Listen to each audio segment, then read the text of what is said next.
Hello' welcome to my new blog.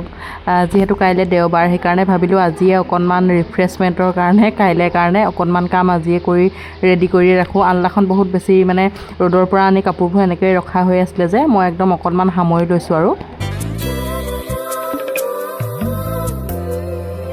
গোটেই সপ্তাহটোত পিন্ধা কাপোৰখিনি মই এনেকৈ বেগবিলাকত ভৰাই ৰাখোঁ। তাৰপিছতে আকৌ নতুনকৈ কাপোৰবিলাক উলিয়াই ৰাখোঁ। পিছে আজি ৰখা নহ'ল আৰু দেওবাৰে এইটো কাম কৰোঁ, মানে এনেকৈ কাপোৰ কেইযোৰ উলিয়াই ৰাখোঁ গোটেই সপ্তাহটোৰ কাৰণে। তাৰপিছতে আঁঠুৱা চাঠুৱা তৰি শুবলৈ লৈছোঁ। ভিজা ভিজা ৰাতিৰ ব্যথা নিধিক যদিহে মই কওঁ কাইলৈ স্কুল বন্ধ বুলি, তাই বিৰাট ফূৰ্তি পায় আৰু সেইখিনি কথাকে পাতি মেলি শুবলৈ লৈছোঁ। কি হয় গা চা ধুই আহিলোঁ, নিধিক ভাতো খোৱালোঁ। ইমানখিনি আৰু ৰেকৰ্ড কৰা নাযায়, নিধিৰ পূৰা ভোক লাগিছে আৰু আজি মতা হৈ গ'ল। মায়ে ময়ো ভাত খাবলৈ লৈছোঁ। আজি দেওবাৰ যিহেতু কালিয়ে কেৰেলা আনিছিলোঁ যে সেইখিনি ভাজি খাইছোঁ। খুব ভাল পাওঁ আমি কেৰেলা খাই। তাৰপিছতে ৰাতিপুৱা এয়া মাছ লোৱা হৈছিলে, সেইখিনি মাছো ভাজিছোঁ। তোমাৰ ঠিকনা হেৰাই নিৰিমা। তাৰপিছতে আকৌ গোটেইখিনি কাম কৰি মেলি নিধিকো গা পা ধুৱাই ৰেডি কৰিছোঁ। নিধিক প্ৰায় 12টামান বজাৰ আগতে ঘৰত থাকিলেও মই গা ধুৱাওঁৱেই। এনেইতো হ'লে স্কুল যোৱাৰ আগতে প্ৰায় ধুৱাই থৈ যাবলৈ চেষ্টা কৰোঁ, বা তাইও ধুবলৈ মন কৰে বাৰু। দেওবাৰে তাইক নখখিনি সদায় কাটিয়ে দিওঁ। ভৰিৰ নখ বাৰু সোনকালে দীঘল নহয়, কিন্তু আজিকালি চাইছোঁ মানে এই সপ্তাহটোত 2 দিন কাটিব লগাই হয়। দেওবাৰে কাটোঁ, আকৌ শুক্ৰবাৰে কাটোঁ। এনেকৈ কাটিলেও তাইৰ নখখিনি আৰু দীঘল হৈয়ে থাকে।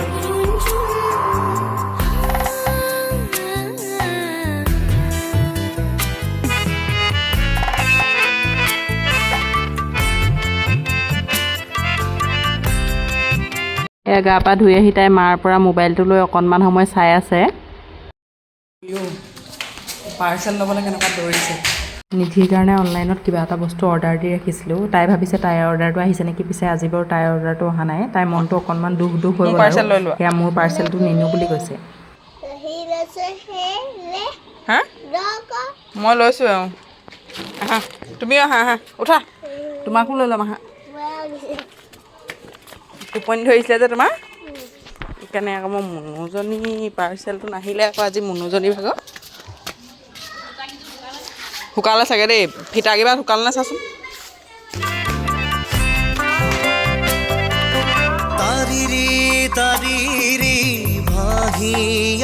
দেওবাৰ ছোৱালীজনীৰ পৰাতো আৰু ৰুমত থকা নাযায়, একদম শ্বপিঙত যায়। এয়া বাৰু দৰকাৰী বস্তু কেইটামানো আছে। নিধিৰ হৰলিক্স শেষ হৈ আছে, সেইখিনিকে আনিব লাগিব। সেয়া শ্বপিং টোটেলি শ্বপিঙত যাবলৈ ওলাইছোঁ এতিয়া আমি। নিধিয়ে খুৰীয়েকে দিয়া বিহুত দিয়া কাপোৰ পিন্ধি মেলি ৰেডি। আইতাকৰ বেগ, খুৰীয়েকে দিয়া কাপোৰ। এই বেগটোত হেৰি ভৰাব লাগিব দেই, ব'লা। এই চাবিটো ভৰাই লোৱা। মা খোলচোন।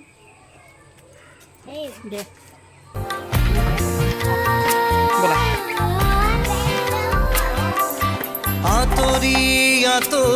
নিধি আহোঁতে যাওঁতে সদায় এনেকৈ সেৱা কৰি লয় ইয়াত নামঘৰত। হেৰিয়া তললৈ চাই খোজকাঢ়িব লাগে। সপোনতে শুনো জানো মই শুনো আলি সোণালী চিনাকি চিনাকি মিঠা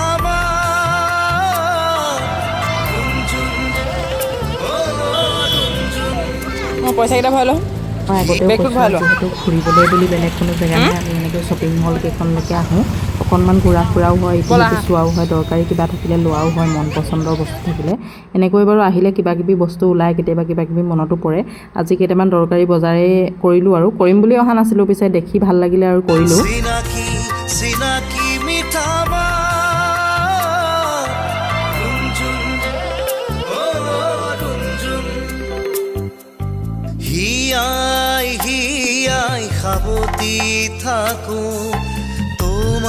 তাৰপিছতে এয়া গ্ৰ'চাৰী শ্বপিং, মানে হৰলিক্স নাই, এনেকৈ দাইল চেনি কিবা কিবি ল'ব লগা আছিলে। সেইখিনি ল'বলৈ বুলি স্মাৰ্ট বজাৰত সোমাইছিলোঁ। পিছে নিধি হৰলিক্সটো নাপালোঁ, ৰাস্তাৰ কাষৰ দোকান এখনৰ পৰা ল'লোঁ আৰু। আইতাই ল'ব। কেলৈ থৈ দিলি তাত? দেউতাই ইমান পিয়াৰত তোক হৰলিক্স কিনিবলৈ বুলি পইচা দিছিলে। দেউতাই দিয়া পইচাহে কিনিছোঁ আমি।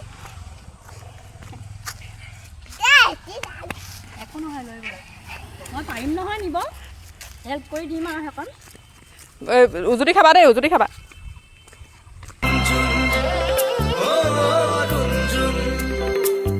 ৰাস্তাৰ কাষৰ পৰাই অকণমান বিৰিয়ানী লৈ আহিছিলোঁ, যিহেতু আহি পিনি আৰু কিবা বনাই খাবলৈ মন নাযাব বুলি গম পাইছোঁৱেই। সেইকাৰণে নিধিক পিছে যাওঁতে কিবা এটা খুৱাই আনিছিলোঁ, প্ৰপাৰ কিবা এটা খানা। এয়া আহি পিনি আৰু অকণমান ফাষ্ট ফুড টাইপে খাওক বুলি ভাবিলোঁ, আৰু আমিও খাম লগতে। এনেকৈ গোটেইকেইজনীৰ কাৰণে ভাগ কৰি লৈছোঁ আৰু।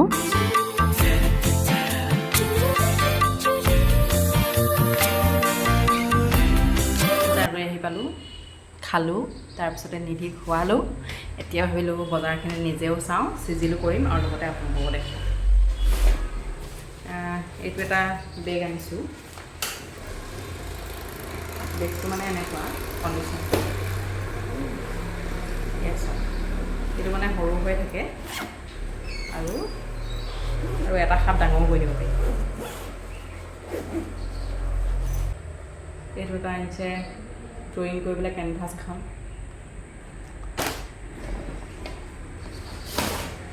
তাৰপিছতে এই দুটা বেগ, এইটো 49কৈ আনিছোঁ। এনেই বজাৰ চজাৰ কৰিব লৈ যাবলৈ ভাল হয় আৰু এনেকুৱা বেগবিলাক দুটা আনিছোঁ।